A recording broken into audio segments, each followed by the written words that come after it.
Hey everyone, it's Kelly here with She Learns Video, and today I am going to be showing you how to set up the Canon EOS R for shooting video. This is the camera that I utilize for all of my video needs, and I will show you how I adjust the camera settings, what camera settings you should be looking for, and that way, depending on whatever camera you're utilizing, you will know how to set up your camera for video. So let's jump in. I will show you the back of my camera, and you can follow along and set your camera up to get started with video.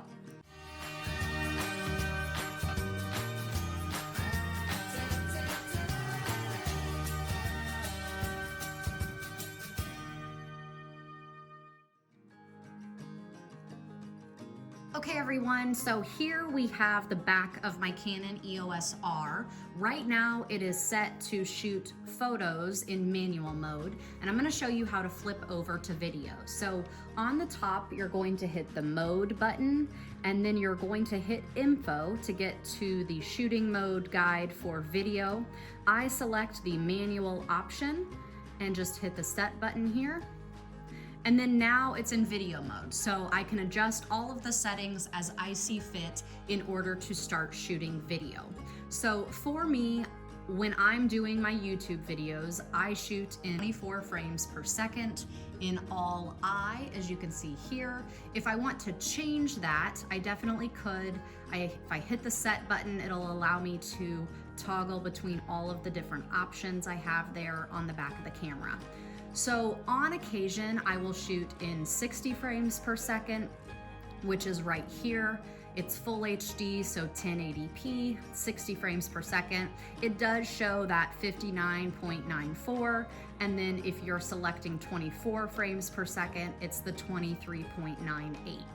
If you wanted to shoot in 4K, they do have those options on the EOS R for 24 frames per second, and then also for 30 frames per second.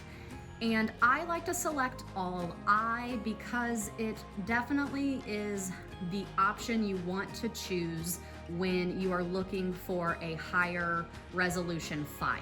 If you do need to save space, this IPB option is good, and it's a higher compression file. So basically IPB and all I are your compression setting.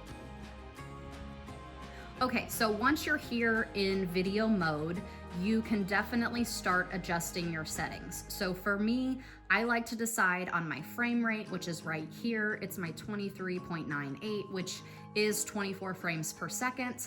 I click that if I want to change it. Sometimes I will shoot in 60 frames per second if I want slow motion. They also have some options for 4K shooting if that's something you need, but for me, I select 1080p, which is full HD, in either 24 frames per second or 60 frames per second. I also choose all I as my option right here because the IPB version of 24 frames per second or 60, really any of them, is going to be a higher compression rate, and the file size will be smaller. So if you're looking to save space on your card, you could choose that IPB option. But for me, I want the file to be as large as possible in order to give me more editing capabilities, and I will select all I. So now that that's set, then I'm going to decide on my shutter speed. So for me, I'm shooting in 24 frames a second. We like shutter speed to be double the frame rate. So double of 24 is going to be 48, but there isn't a 48 option. So I go with 1/50th of a second for my shutter speed. You can adjust that as needed, but as a rule, I like to stick with double the frame rate if at all possible. Then I decide on my aperture. For this lens, f4 is as low as it goes. Sometimes I will shoot pretty wide open when I'm utilizing my 35mm lens, but for talking head style interviews, f4 is a fine aperture setting for me. And then really from there, I decide on my ISO, and that just helps to complement the exposure in order to get it exactly right. I want my videos to be slightly underexposed, and then that way if I need to bring them up in post, I always can, and none of my highlights are being blown out. So the last thing we'll talk about here is white balance, and you can see here I have it in Kelvin. We'll select that and you can see where you can adjust the settings to make it really cold, or you can warm it up there.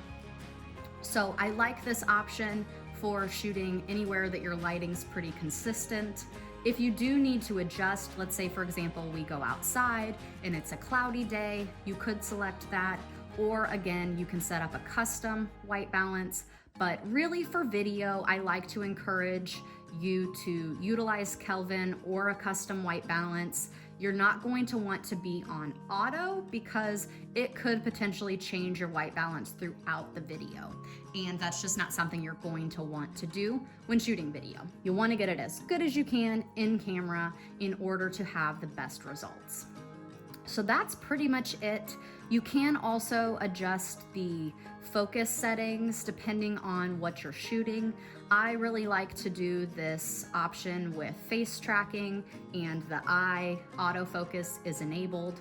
And really from there, that's about it. So those are the basic settings when getting started with video for the Canon EOS R. If you're using a different type of camera, definitely explore the manual and find out where these settings are within your camera. And hopefully this guide will help you as you're getting started with video. Okay, so I hope this information was helpful. I hope that if you have a Canon EOS R, you can easily get it set up now for shooting video.